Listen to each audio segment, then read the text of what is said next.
Assalomu alaykum. Bu Moskva City. Moskva City'ning 105-etajdan javob olib, mana shu 5 minglik pullarni sanab saylab jatibmiz. Apolar, chechelar, yenalar, singillar.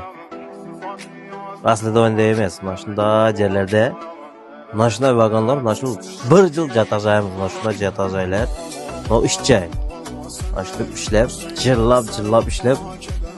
Уже 15 yil bo'lib ketyapti ishlab, belavar bo'lib, kirija bo'lib, o'tib, bitib, qiynalib, ishlab yuribmiz. Bu yoqdagi rasxodni vobshim kallaga siymaydigan darajada rasxod bo'lib, jildan jilga vobshim xayolga kelmaydigan rasxodlarni o'ylab topyapsizlar. Sizlarga ham qayil. Mana shunday qiyin bir necha-nechadamiz tushib ketdi. Nechta ashnalarimiz tushib ketdi. Shu hayot o'tib ketib yotdi. Bu hayat bir marta beriladi. Aytjoding, balalarni ko'rmay, balalari ham shu Rossiyaga kelyapti.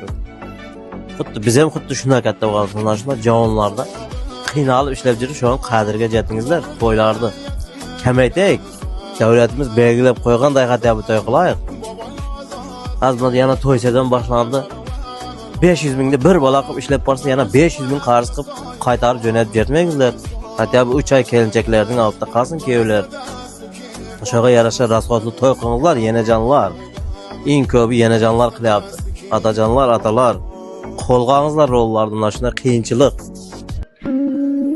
Nima deyapsiz? Sizin nima bo'ldi? Sizni sog'indi. Voyman.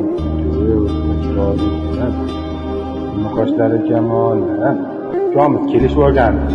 Sog'inmay turasiz, men ko'pgina turishdik. Nima yig'layapsiz?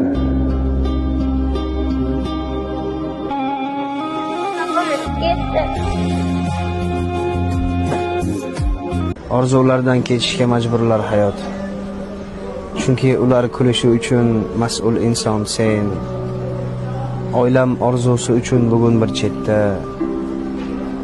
o'z orzularidan kechgan o'sha men.